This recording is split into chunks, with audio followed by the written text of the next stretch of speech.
gimana sama apa namanya kok datanya tipis gini, itu kan juga kaget gitu. Enggak, jadi sebenarnya nggak ada apa-apa di PSIS itu, nggak ada apa-apa. Fortes semuanya pemain asing itu nggak ada apa-apa. Tapi beberapa waktu yang lalu memang hasil evaluasi dari tim medis itu Fortes itu kemungkinan divonis akan tidak bisa mengikuti kompetisi hingga 1 bulan lagi. Ya, karena dia butuh terapi penguatan. Jadi penyembuhannya sudah, tapi penguatannya itu yang belum. Nah, kalau 1 bulan istirahat itu artinya berarti kan Fortes baru bisa bermain bulan September. Nah, itu analisa begitu. Nah, report dari beberapa minggu yang lalu itu, setelah itu Fortes melakukan treatment, terapi, dan penguatan dan lain sebagainya. Beberapa hari yang lalu kita tes lagi. Ternyata ada keajaiban. Fortes ini sudah dianggap sembuh ke 80%, hanya butuh penguatan saja sama pengembalian fisiknya saja. Jadi akhirnya kita sepakati bahwa besok lawan Barito kita sudah siapkan skema untuk Fortes untuk bermain. Nah, jadi sebenarnya nggak ada masalah di situ. Cuman memang semua tim menjelang bursa transfer tutup biasanya kita pasti akan lakukan evaluasi. Ya, kalau di klub lain mungkin ada 2 pemain diganti, ya gitu kita pun sama. Kita masih melakukan evaluasi untuk mencari komposisi yang terbaik. Nah, mungkin itu yang membuat banyaknya rumor yang berkembang gitu. Bahkan kemarin kita datangkan pemain asing, kita datangkan pemain lokal. Sebenarnya bukan cuma kemarin, beberapa waktu yang lalu kita sering datangkan pemain asing itu untuk kita tes fisiknya, kita tes kesehatannya, kita tes kesiapannya. Kalau sudah lolos bagus, oke, kita serahkan ke pelatih mau nggak ini gini kan, kita begitu, itu normal aja terjadi. Dan itu di PSIS juga bukan hal baru sebenarnya gitu. Dan kita kan masih punya pemain asing juga yang belum datang ke sini, seperti si siapa itu Flavio kan juga masih di negaranya, tapi emang nggak kita daftarin.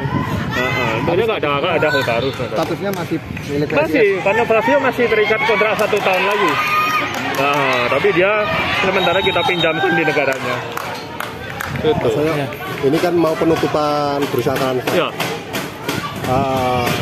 Evaluasi sementara terhadap kinerja pemain asing seperti apa, Mas? Kemarin tadi sudah kita putuskan bahwa untuk 4 pemain asing ini sudah kita anggap cukup. Cukup. Ya, kan ada perubahan di masing-masing posisinya, ya. Jadi Fortes, Taisei, Jonathan, Alisesa ini kita anggap cukup untuk putaran pertama. Tapi tidak menutup kemungkinan di putaran kedua kita akan melakukan evaluasi lagi. Kita beri kesempatan dulu. Nah, nanti kan pasti kan fluktuasi. Mudah-mudahan nggak ada yang cedera, tapi mungkin kalau ada yang turun performanya pasti akan kita cari gantinya di putaran kedua. Tapi untuk menuju ke sana, teman-teman ingat putaran pertama ke putaran kedua nggak ada jeda sekarang. Beda kayak dulu putaran pertama selesai sebulan, kan? Sekarang enggak. Week 17 itu hari Sabtu, hari Kamisnya sudah week 18. Nah, untuk menuju ke sana kan klub harus cerdas. Kita siapkan dari sekarang. Pemain-pemain asing yang akan jadi didikan kita tes dulu, cek dulu, oke. Kita lihat, ibaratnya kita trial. Kalau memang cocok, kita punya pemain asing lebih dari 4, misalnya kita punya 6 atau 7. Kan besok putaran kedua tinggal kita daftar ini mana yang paling bagus. Nah, gitu aja. Sebenarnya gitu aja, nggak ada hal baru. Mas, berarti sampai putaran sampai penutupan berarti kita tidak akan mengubah tim ini. Tim ini sudah fit. Ini sudah kita termasuk pemain lokal. Kita tambah pemain lokal si Tibo hari ini. Setelah ada lagi. Sudah. Ada lagi. Sudah full. Tutup ya, Tibo itu Sudah, itu Tibo itu terakhir. Bahkan Tibo kan sudah datang 2 hari, kita tes fisik dan lain sebagainya gitu kan, baru kita rilis hari ini. Oke, secara keseluruhan pandangan jenengan tentang tim ini dari 2 kali main. Ya, kita di 2 kali main sebenarnya kalau teman-teman perhatikan, tim itu biasanya naik setelah di atas pasti turun.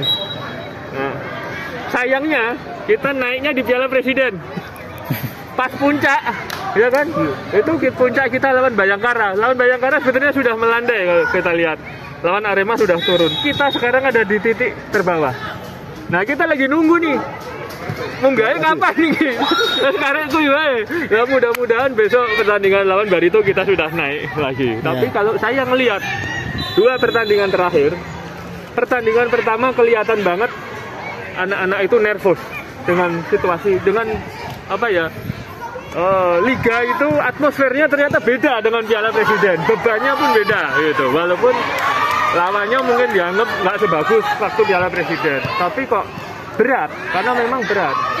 Pertandingan kedua kita pertandingan penuh tekanan di Arema, tapi kalau teman-teman lihat kita hanya kehilangan konsentrasi di 5 menit terakhir aja. Nah, ini sebenarnya trennya sudah naik, memang hasilnya yang belum dapat, tapi trennya udah bagus. Kemarin Redondo itu melakukan penyelamatan hampir 6 kali.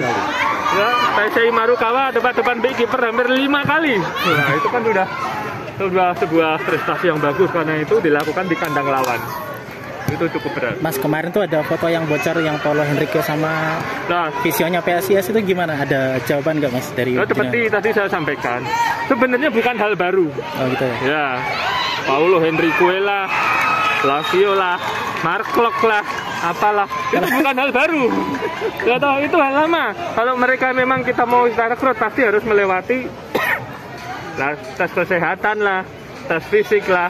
Setelah itu lolos semua, baru kita bicara masalah teknis. Nah, sekarang sudah kita putuskan 4 pemain asing kita ini tetap Cortez, Sai, Jonathan, Ali Sesa. Nah, berarti pemain-pemain yang kemarin kita datangkan itu posisi tunggu untuk putaran kedua. Oh, okay. Nah, putaran kedua dia bagus nggak? Kalau bagus, biar ganti yang kurang bagus, pasti gitu. Karena itu bukan hal baru. Sama kalau di luar negeri juga sering kok, Ronaldo tahu-tahu di sana, begini, ya kan? Oke.